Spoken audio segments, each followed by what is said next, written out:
Assalamualaikum warahmatullahi wabarakatuh.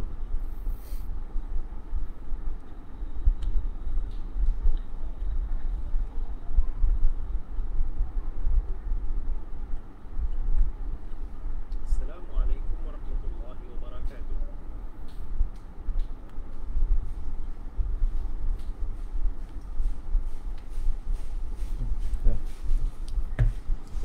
Bismillahirrahmanirrahim. Alhamdulillah wassalatu wassalamu ala Rasulillah wa ala alihi wa ashabihi wa man walah. Rabbi shrah li sadri wa yassir li amri wahlul 'uqdatam min lisani yafqahu qawli, amma ba'd. Alhamdulillah, pada malam yang dimuliakan ini insya-Allah kita akan berkongsi tentang satu topik pada malam ini berkaitan dengan penghujahan hadis ahad di dalam masalah akidah maupun ahkam.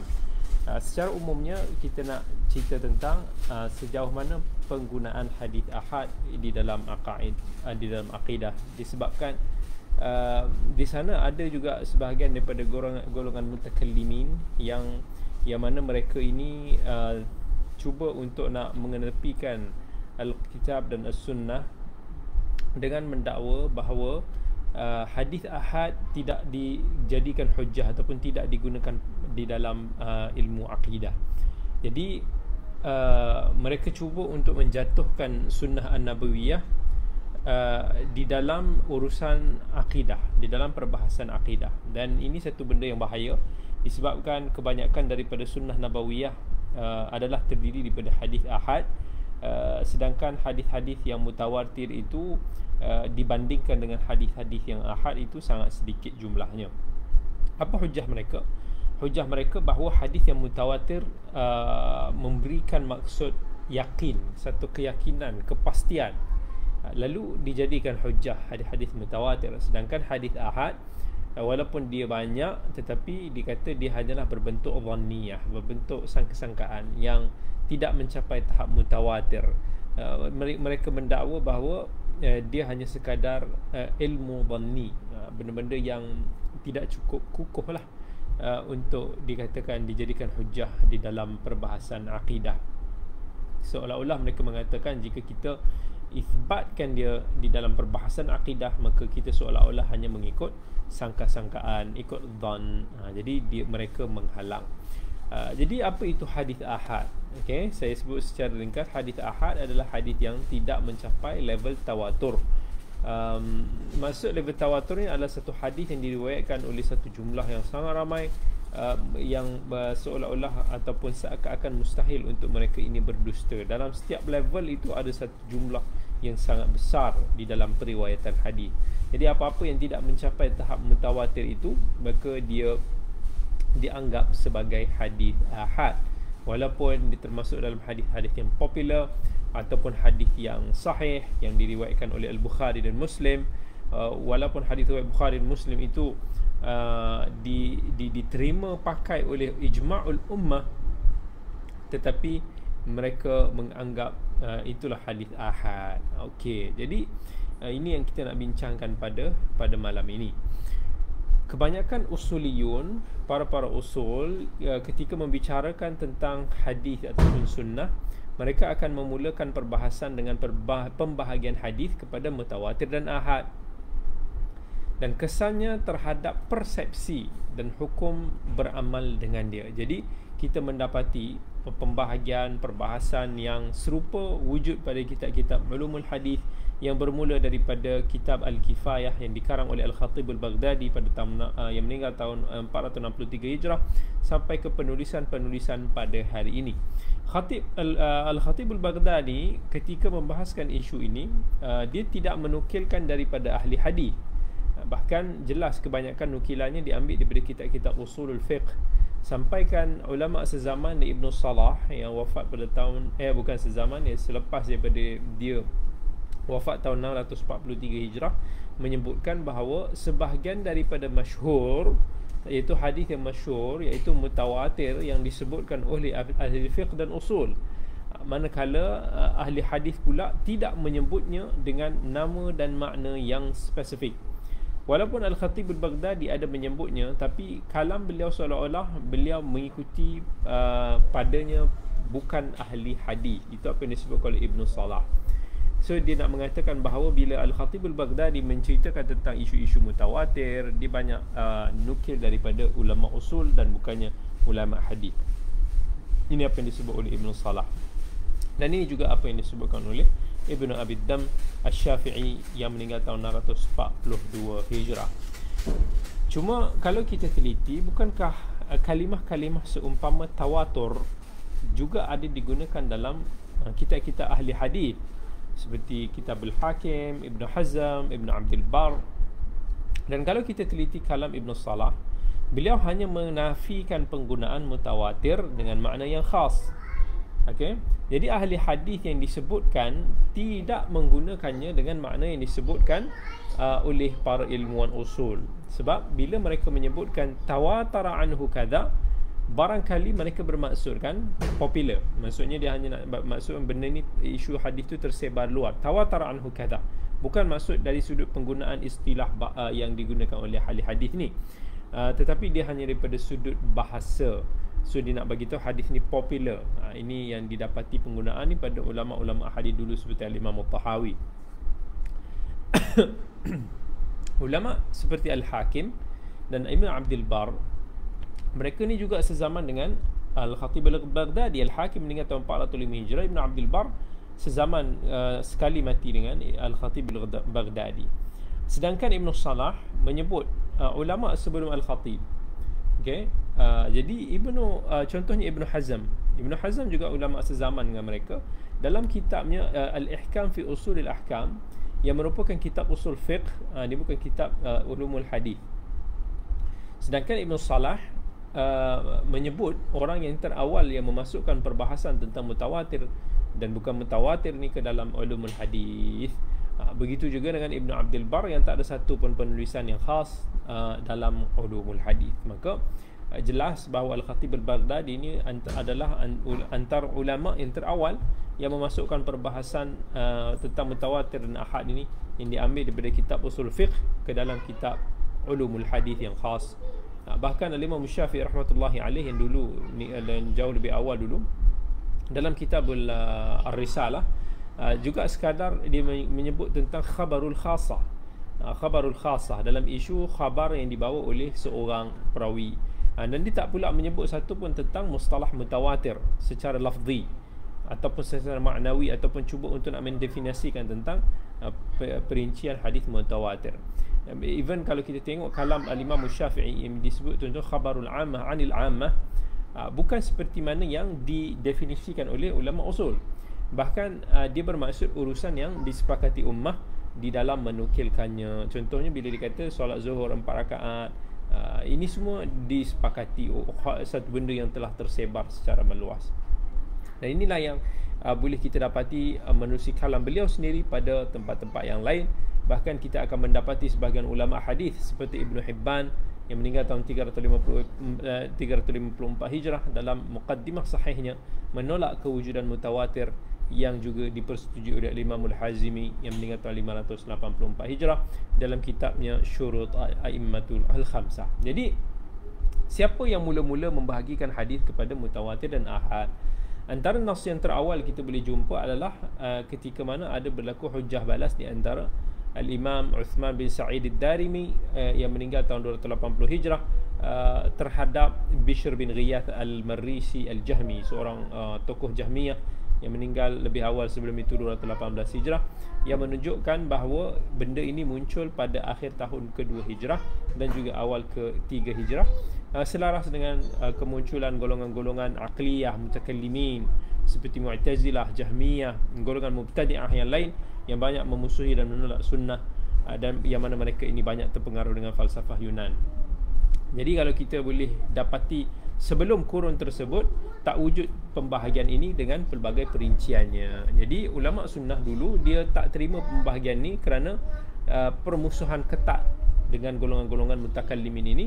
Bahkan ketika itu timbullah isu berhujah dengan khabar ahad yang ditolak secara total oleh pemuka-pemuka bid'ah ni. Jadi macam mana benda ni boleh meresap ke dalam kitab-kitab hadis? Kalau kita tengok pada awalnya pembahagian tentang mutawatir dan ahad ni masih lagi tidak popular di kalangan ahli sunnah, walaupun sedikit sebanyak memberikan kesan sekitar pada kurun ketiga hijrah dan juga awal kurun keempat. Tapi bila mana berkembangnya mazhab Asy'ariyah, mazhab Maturidiyah, dan berkurangnya kepesatan talaqi ilmu-ilmu sunnah, pembahagian tersebut pun semakin meresapi perbahasan ilmu, terutamanya isu ifadatul dhan yang memberi impak terhadap sesuatu amalan. Jadi hasilnya adalah banyak daripada sunnah-sunnah yang terpaksa ditolak dan hanya berhujahkan di dalam masalah akidah ataupun tauhid ini hanya menggunakan pakai Al-Quran semata-mata. Dan bila ini berlaku, maka aqwal ataupun kata-kata daripada tokoh-tokoh mutakallimin, pandangan-pandangan mereka yang bercanggah dengan nas-nas daripada hadis-hadis ini terpaksa diguna pakai pandangan-pandangan mereka berbanding dengan hadis-hadis Nabi yang sahih ini. Dan bila tak ada berlakunya hadis-hadis yang diterima di dalam akidah disebabkan kebanyakan hadis-hadis yang banyak dalam akidah ini iaitu hadis ahad, maka mereka akan gunakan takwil untuk nak menarik makna-makna daripada zahirnya supaya dia sejajar dengan mazhab mutakallimin mereka. Jadi kebenarannya adalah hadis-hadis ahad yang sahih. Tak semestinya mutawatir. Hadis ahad ni boleh jadi hadis yang 2-3 jalan, 1-2 jalan, tak kisahlah. Yang dikenali dalam ilmu hadis ni macam hadis gharib, hadis aziz, hadis masyhur. Jadi selagi mana dia sahih mengikut piawaian ulama hadis, maka dia adalah merupakan hujjah di dalam perbahasan akidah dan juga ahkam. Kita tak bezakanlah di antara dengan hadis-hadis mutawatir. Inilah apa yang telah diamalkan oleh para ulama daripada generasi ke generasi, dan memisahkan tentang hadis-hadis mutawatir dan ahad di dalam perbahasan penghujahan dalam isu akidah. Saya boleh tegaskan bahawa ia adalah satu pemisahan yang batil daripada beberapa sudut. Antaranya yang pertama sekali adalah ini adalah satu pandangan yang kita boleh kata mubtada'un muhdath, pandangan yang totally new, yang tak ada asalnya di dalam agama ini. Para salafus salih pun tidak pernah memperkenalkan tentang istilah-istilah ini di dalam penghujahan hadis. Bahkan tidak dinukilkan daripada seorang pun daripada mereka. Mungkin mereka tidak terlintas pun di dalam isu benda ini. Sedangkan dalam hadis Nabi kata, man ahdatha fi amrina hadha ma laysa minhu fahuwa rad. Siapa yang mengada-adakan dalam urusan agama kami ini sesuatu yang tiada asal daripadanya, maka ianya ditolak. Tetapi pandangan ini adalah pandangan yang dipelopori oleh sekelumpuran daripada ulama-ulama al-kalam,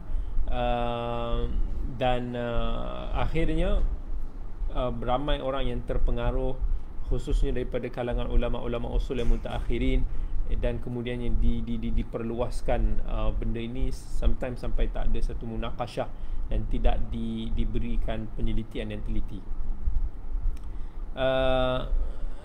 Begitu juga kalau kita tengok dalam urusan akidah,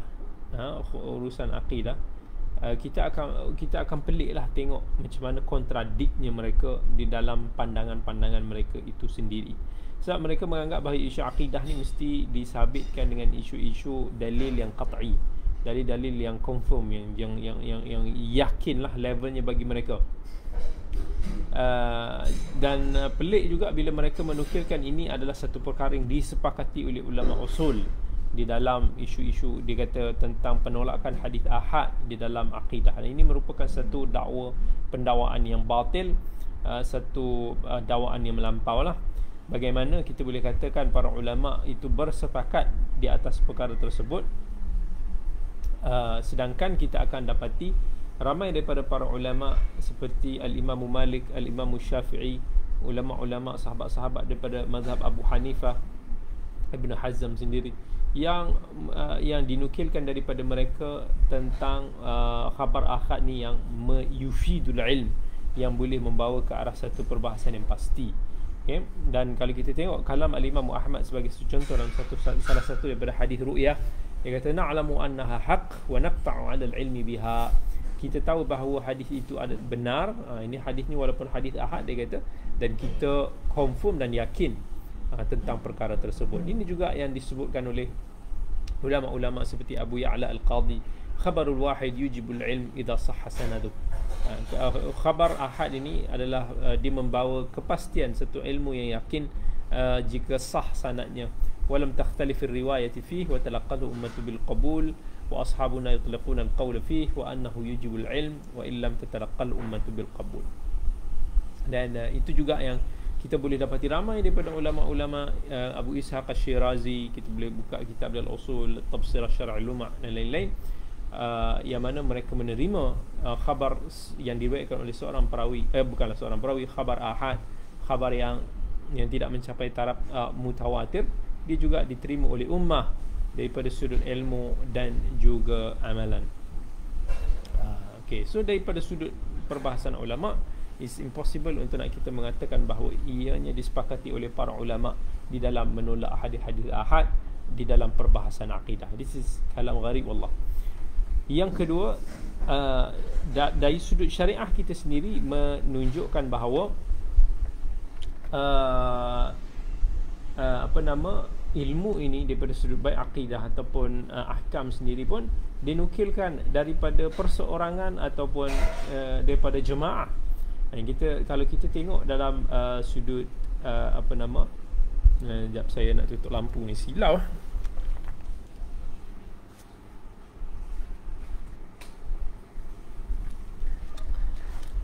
Sorry, silau sikit mata. Okay. Kalau kita nak tengok dalam Al-Quran sendiri, misalnya dalam surah At-Taubah, bila Allah kata a'udzubillahi minasyaitanir rajim wa ma kana al-mu'minuna liyanfiru kaffah falawla nafara min kulli firqatin minhum ta'ifatun liyatafaqahu fid-din wa liyunziru qaumahum idza raja'u ilaihim la'allahum yahdharun. Bila Allah menceritakan tentang ada sekelompok orang yang mereka ini akan duduk bertafaqquh di dalam agama, biarkan orang lain semua nak pergi berperang, tapi mereka ini akan belajar supaya mereka bila balik waliyunziru qaumahum idza raja'u ilaihim la'allahum yahdharun, supaya mereka boleh memberikan peringatan, boleh sampaikan dakwah itu kepada masyarakat dia. Bila Allah kata perkataan ta'ifah ni boleh membawa maksud seorang ataupun lebih. Jadi even 1, 2, 3 orang sendiri pun Allah kata, bila Allah kata mereka ini memberi peringatan kepada kaumnya, maka dia yufidul ilm. Dan bila kata kita nak sampaikan urusan-urusan agama yang berkaitan dengan akidah, isu tauhid dan sebagainya, Allah tidak membezakan dari sudut sah tak orang yang boleh menyampaikan ayat-ayat Allah, hadis-hadis Nabi SAW. Allah tak sebut berapa orang pun. Even Allah sebut ta'ifah ni tidak semestinya tahap mutawatir, tapi dia boleh membawa maksud seorang, 2 orang pun boleh. Dan bila Allah kata lagi dalam suratul Hujurat, ya ayyuhalladzina amanu in ja'akum fasiqun binaba'in fatabayyanu, wahai orang yang beriman, kalau datang orang yang fasik membawa khabar kepada kamu, maka semaklah ataupun teliti dia. Maka dari mafhum yang kita boleh dapat daripada ayat ini menunjukkan bahawa khabar ahad, jika ianya dibawa oleh seorang yang fiqah, yang boleh dipercayai, maka ianya boleh diterima. Begitu juga dalam hadis-hadis yang Nabi SAW menggalakkan untuk kita menyampaikan daripada Nabi SAW tanpa mengatakan jangan diterima, bahawa kalau khabar itu dibawa oleh seorang, 2 orang, 3 orang. Nabi SAW tak ada sebut begitu. Tetapi selagi mana benda itu sahih daripada sudut penukilan riwayatnya, maka ia boleh diterima. Kalaulah dikatakan hadis ahad ni dia cuma membawa maksud zan. Zan ni maksudnya sangkaan. Sedangkan dalam agama ini Allah melarang daripada mengikuti sangka-sangkaan ataupun zan. So kita nak bagi tahu yang pertama sekali adalah nak bahagi-bahagikan benda ni kepada zan, yakin, hadis ahad ni satu perbahasan yang nonsense. Zan ataupun tidak ni tidak bergantung kepada mutawatir ataupun ahad semata-mata, tapi dia kena melihat kepada qara'in yang lain-lain. So kita bagi tahu apa yang Allah tegah untuk kita mengikuti zan. Iyyakum wadh-dhann fa inna adh-dhanna akdzabul hadits, kata Nabi SAW. Ataupun dalam Quran Allah kata ijtanibu katsiran minadh-dhann, jauhilah daripada dhan.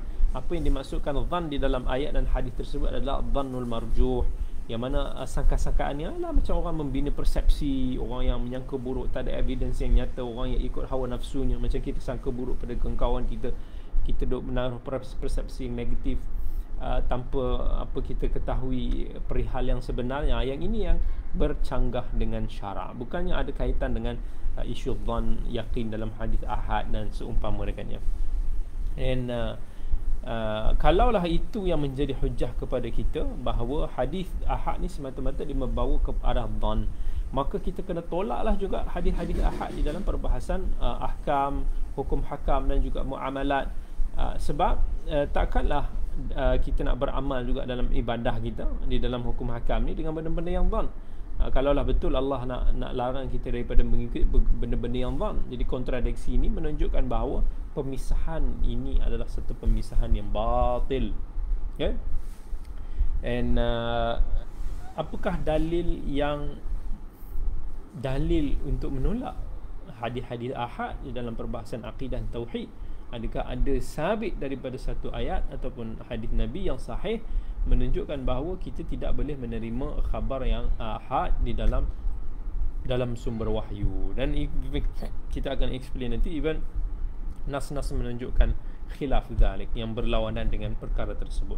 Dan even tak diketahui pun daripada para sahabat radhiyallahu anhum yang menolak hadis-hadis ahad di dalam akidah ataupun ahkam dan lain-lain. Adakah sabit kita boleh jumpa ada contoh-contoh yang para sahabat menolak hadis ahad di dalam perbahasan akidah, ataupun tokoh-tokoh daripada pemuka Imam Tabi'i? Kita tak akan jumpa perkara tersebut. Jadi kita dengan confirm dan pastinya bahawa benda ini tidak ada asasnya, tak ada sandarannya daripada generasi ulama kita, para salafus salih yang terdahulu. Bahkan para sahabat dan tabi'in, mereka ini menerima khabar, satu khabar itu tak ada mereka nak pisahkan ini mutawatir ke ahad juga. Tapi yang pentingnya khabar itu jika dia boleh diterima dengan cara piawaian kriteria yang sahih, maka ianya tetap boleh diterima. Dan banyak contoh-contoh hadis ahad yang kita akan nyatakan nanti. Yang ketiga, bila Nabi SAW mengatakan balighu anni, iaitu hadis muttafaqun alaih, sampaikanlah daripada aku walau sepotong ayat. Jadi siapa yang sudah menyampaikan apa yang didengari ataupun diambil daripada Nabi SAW, maka dia telah menyampaikanlah, dan dia telah tanpa Nabi SAW nak syaratkan, okey, siapa yang mendengar beramai-ramai daripada aku, maka barulah dia boleh sampaikan daripada aku apa yang mereka dengari. Even kalau kita tengok Nabi SAW, dia menghantar para sahabatnya untuk pergi berdakwah semuanya, seorang dua, berapa orang, seorang je yang tak sampai pun, nak kata sampai beramai-ramai tu, sampai 10-30 orang tu tak ada. Jarang-jarang lah berlaku, ada juga, tapi tidak pada semua keadaan. Jadi ini kontradik dengan apa yang baginda SAW sendiri amalkan. Nabi SAW ada utuskan Ali, ada utuskan Mu'adz, Abu Musa pergi ke Yaman dalam waktu-waktu yang berbeza untuk nak mengajar kepada manusia agama, even usuluddin yang bersangkutan dengan akidah, agama, syariat ni semua, tanpa nak kata okey kena pergi beramai-ramai. Kalau pergi berapa orang ni tak sah akidah mereka. So ini salah. So ini satu dalil yang pasti bahawa hadis ataupun perbahasan akidah itu boleh diterima walaupun dengan khabar yang ahad. Ini merupakan satu hujjah, cukup. Even kalau kita nak kata cukup dalil ini daripada Rasulullah SAW ini sahaja, maka ia sudah memadai. Tapi kita akan tambah lagi beberapa poin yang lain. Yang keempat, kita akan kalau kata kita menolak khabar ahad ini di dalam perbahasan akidah, maka dia akan melazimkan kita juga untuk nak ada satu kontradiksi dengan para sahabat radhiyallahu anhu. So pelik lah kalau kita kata macam mana sahabat didengar daripada Nabi SAW dan tabi'in didengar daripada sahabat, walaupun seorang dua daripada sahabat, tapi mereka menerima sumber agama ini. Kan tak ada pula sahabat dan tabi'in itu menolak hadis-hadis ni hanya kerana kata tak cukup, aku baru dengar daripada seorang sahabat, aku baru dengar daripada seorang je. Tak ada. Ataupun aku dengar daripada dua orang, tak. dia tak ada pula dia nak kecoh-kecoh time tu untuk nak kata bahawa kita kena dengar daripada ramai. So pelik macam mana sahabat boleh terima satu khabar ahad, tabi'in boleh terima tentang khabar ahad, tiba-tiba sampai pada kita ataupun pada tokoh zaman yang mengatakan tentang isu tersebut, tiba-tiba mereka menolak. So ada kontradiksi tentang penerimaan satu syariat itu tentang generasi tersebut dengan generasi sahabat dan juga generasi para tabi'in. So ini satu pandangan yang batil. Okay. Sebab sahabat didengar direct daripada Nabi SAW dalam urusan akidah, dan Nabi solo alone kan. Dan ketika sahabat meriwayatkan, menceritakan itu kepada para tabi'in juga tidak sampai ke tahap tawatur dalam kebanyakan perkara. Jadi peliklah kalau kata kita nak membezakan i'tiqad kita dengan i'tiqad ataupun pengamalan para sahabat dan juga tabi'in. Yang kelima, kalau kita berpandangan dengan pandangan golongan-golongan mutakallimin seperti ini yang menolak penghujahan hadis ahad dalam perbahasan akidah, maka dia pun akan jadi satu contradiction. Okay, dia akan jadi satu contradiction. Sebab apa? Siapa yang bagi tahu hadis itu sebagai hadis mutawatir ataupun hadis ahad? Siapa yang duk kata ini hadis ahad yang dia tak boleh diperhujahkan? Seorang ulama.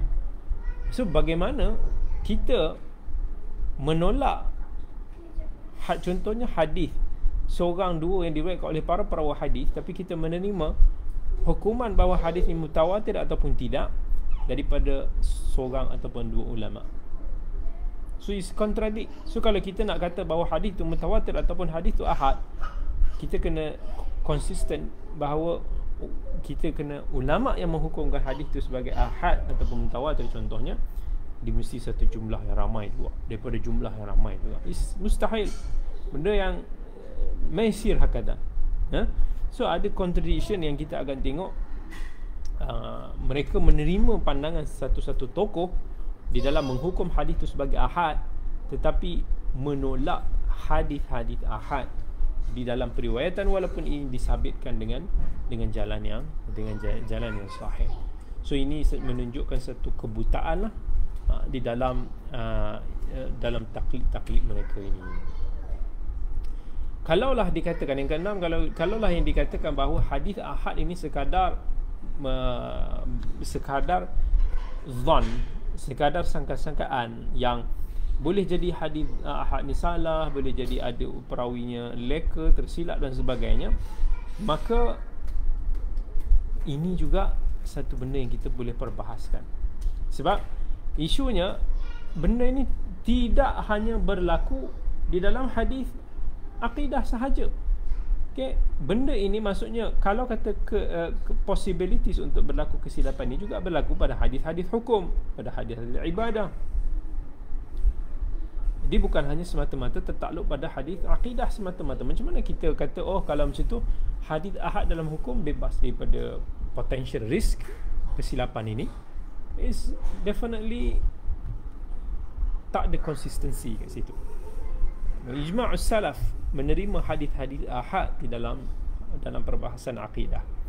Kan? Sebab tu kita tengok dalam perbahasan mengithbatkan sifat Tuhan dalam isu-isu perkara yang ghaibiyat, benda ni diterima pakai. Okay? Dan it's very unlogic untuk nak kita menolak, kita nak bezakan daripada sudut powerful level of hadis mutawatir dan ahad. Pada masa yang sama hadis ahad digunakan secara meluas di dalam perbahasan hukum hakam, sedangkan dalam hukum hakam juga berlaku that potential risk sebagaimana yang kita sebutkan sebentar tadi. Okay? Dan kemudian kalau kita tengok, kalaulah orang mutakallimin yang menolak hadis-hadis ahad di dalam akidah ini, maka mereka ini hanya akan menggunakan dalil-dalil akidah yang dibawakan di dalam Al-Quran semata-mata, dan mereka akan meninggalkan pengamalan ataupun i'tiqad yang diriwayatkan dalam hadis-hadis nabawiyah yang tidak mencapai tahap mutawatir. So di situ kita akan ada satu kelompangan yang besar di dalam memahami agama ini, di dalam memahami urusan perbahasan akidah umat Islam ini. Okay? Sebab kebanyakan hadis Nabi adalah hadis ahad. Hadis mutawatir ini sangat di-compare dengan hadis ahad ni sangat-sangat sikit. Kan, apatah lagi hadis mutawatir yang lafzi. Okay? Dan kalau kata hadis mutawatir maknawi pun maybe ada perbezaan sikit daripada sudut lafaz-lafaz. Dan even para ulama pun berbeza-beza dalam menilai ataupun menentukan hadis ini sama ada ia mencapai hadis mutawatir ataupun tidak. Okay. Dan ini membuktikan juga bahawa tokoh-tokoh mutakallimin ini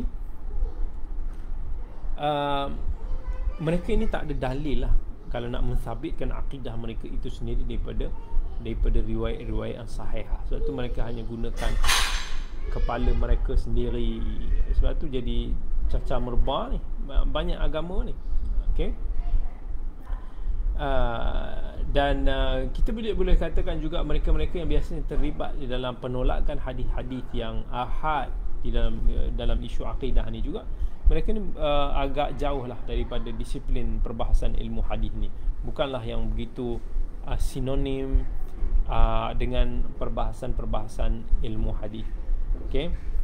Dan bila mereka claim bahawa mereka tidak memerlukan hadis-hadis atau sunnah nabawiyah di dalam urusan akidah ini, ini satu benda yang sangat ajaib lah. Sampai ada yang kata walaysa fil aqaidi man faradal hadithi bi itsbatih. Tak adalah dalam urusan akidah ini apa yang bersendirian satu hadis itu dalam mengisbatkannya. Okey, kemudian kebanyakan daripada isu-isu akidah yang telah diterima pakai oleh para salaf al-ummah dulu, hadis-hadisnya yang berkaitan dengannya adalah isu-isu yang diriwayatkan oleh hadis-hadis yang ahad. Jadi meninggalkan amalan daripada hadis ahad ni, kita seolah-olah meninggalkan satu akidah yang sabitah yang diterima pakai oleh para salaful ummah. Okey. Sedangkan itu adalah paksi ataupun asas kepada agama kita. Contoh isu-isu akidah yang ma'ruf tetapi dia daripada riwayat hadis yang ahad. Contoh hadis-hadis yang mengatakan tentang bahawa Nabi kita Muhammad sallallahu alaihi wasallam adalah nabi yang paling mulia, rasul yang paling mulia. Contoh lain tentang bab syafaah Nabi sallallahu alaihi wasallam, syafaatul uzma di mahsyar nanti. Mukjizat Nabi sallallahu alaihi wasallam selain daripada Al-Quran. Kisah-kisah tentang penciptaan manusia, sifat-sifat malaikat, sifat-sifat jin, sifat-sifat syurga, sifat-sifat neraka. Kemudian sahabat-sahabat yang dijamin masuk syurga.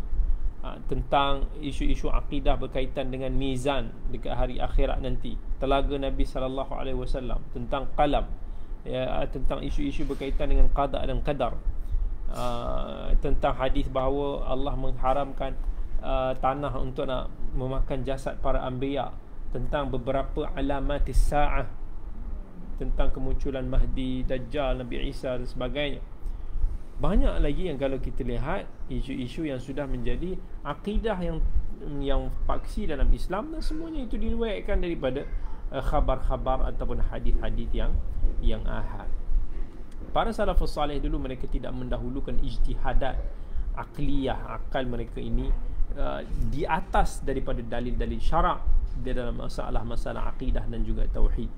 Begitu juga mereka tidak mendahulukan ijtihadat fiqhiyah. Maksudnya bila nak mengeluarkan satu-satu hukum, maka mereka akan ambil daripada mana, istinbat daripada mana asasnya, iaitu asasnya akan dibina di atas Alkitab was sunnah. Bukan dengan meletakkan ataupun jadikan akal ni sebagai pemandu ataupun yang akan mencorakkan Alkitab was sunnah. Tidak, Alkitab was sunnah sebagai pemandu kepada ijtihadat akliyah, akal-akal ataupun yang kita istinbat daripada Quran dan juga hadis. Dan ini jelas kalau kita tengok daripada kalam-kalam atau pandangan para ulama yang sangat menekankan bahawa kita akan meletakkan Alkitab was sunnah sebagai asas kepada ijtihad kita. Bukannya kita mendahulukan ijtihad ke atas ataupun sambil mengetepikan Alkitab was sunnah.